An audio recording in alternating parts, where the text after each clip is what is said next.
სწორედ ამის დაზუსტების მიზნით, რა შედავებიან დაკავებულ მაღალჩინოსანს ჩვენ დილიდან ვიმყოფებით საქართველოს რკინიგზაში. გაჩვენებთ ახლა რა სიტუაცია არის, აქ ჩვენ ვცადეთ დღეს შესვლა კომუნიკაცია მათ შორის დაცვის სამსახურთან და ვცდილობდით პასუხების მიღებას, როდის დააკავეს რკინიგზის მაღალჩინოსანი.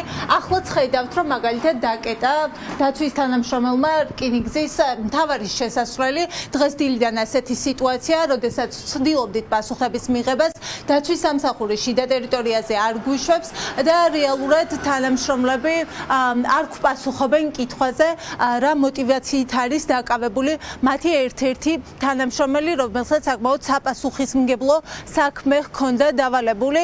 პირველების ინფორმაციით დაკავებული არის საქართველოს რკინიგზის ერთ-ერთი მაღალჩინოსანი, მაღალ თანამდებობაზე მყოფი პირი. ჩვენ ვცადეთ საქართველოს რკინიგზასთან, მის ხელმძღვანელ პირებთანაც ამ ინფორმაციის დაზუსტება. საქართველოს რკინიგზის წარმომადგენლები შესაბამის უწყებებთან გვამისამართებენ. ჩვენ გადავამოწმეთ ეს ინფორმაცია სახელმწიფო უსაფრთხოების სამსახურში, სადაც უარყვეს მაღალჩინოსნის დაკავების შესახებ ინფორმაცია. შესაბამისად, ახლა ვაგრძელებთ ინფორმაციის გადამოწმებას სხვა უწყებებში და მათგან პასუხის მიღებას ველოდებით. საქართველოს რკინიგზა ერთ-ერთი ყველაზე მაღალშემოსავლიანი სახელმწიფო კომპანია არის. მისი ხელმძღვანელი შეიცვალა სწორედ 2025 წლის გაზაფხულზე და ამის შემდეგ ახლა როდესაც ვცადეთ მისგან ინფორმაციის გარკვევა, მას გაუჭირდა გახსენება მისი რომელი თანამშრომელი იყო. ამ შემთხვევაში გამოძიება რომელი თანამშრომლისგან ითხოვდა პასუხების მიღებას. ახლაც როგორც გითხარით, თანამშრომლები გვეუბნებიან, რომ მათ ინფორმაცია არ აქვთ დაკავებების შესახებ და ინფორმაციის დაზუსტება უჭირთ. სად მოხდა დაკავება აყვანა მათი ერთ-ერთი თანამშრომლის. დაცვის სამსახური ჩვენთან კომუნიკაციას ერიდება და არ საუბრობს. საქმე სავარაუდოდ ეხება კორუფციულ სკანდალს, რადგან და თუმცა ამის თქმის რეალური საფუძველი და რეალურად რა მოხდა და რა მოტივით იყო დაკავებული ერთ-ერთი მაღალჩინოსანი, საგამოძიებო უწყებებმა უნდა გვითხრან.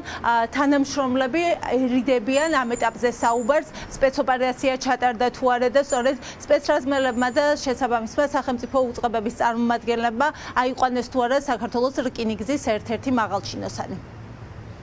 ვიცი არაფერი არ ვიცი. აქედან აიყვანეს. მიპასუხეთ რამდენი? არ ვიცი არაფერი. თქვენ არ გინახავთ რომ აქ დააკავეს ადამიანი. აქ იყო სპეცრაზმი, პოლიციელები იყვნენ. სპეცრაზმი იყო მოსული. არ ვიცი. არ შესწრებიხათ არც კაგიკია. არ მაქვს ინფორმაცია. არც თანამშრომლებს არ თქვენ რომ სპეცრაზმი იყო მოსული. დაკავების ფაქტს თუ შესწარით. რა შეგიძლია გვიქნა? თქვენთან რომ იყო დაკავებები. გვიადებს სამსახურში. ვინ დააკავეს და როდის დააკავეს? სავარაუდოდ საქმე ეხება კორუფციულ სკანდალს. ბევრი კითხვა არსებობს საქართველოს რკინიგზასთან დაკავშირებით. ჩვენი ინფორმაციით გამოძიება დაინტერესებულია სწორედ წინა ხელმძღვანელის პერიოდით, თუმცა როგორც უკვე გითხარით, ოფიციალური ინფორმაცია საგამოძიებო უწყებებისგან ჩვენ ამ დრომდე ველოდებით, რომელმა უწყებამ დააკავა საქართველოს რკინიგზის ერთ-ერთი მაღალჩინოსანი და როგორც კი დამატებით ინფორმაციას მივიღებთ, ჩვენ უკვე შემდეგ გამოშვებებში მოგიყვებით.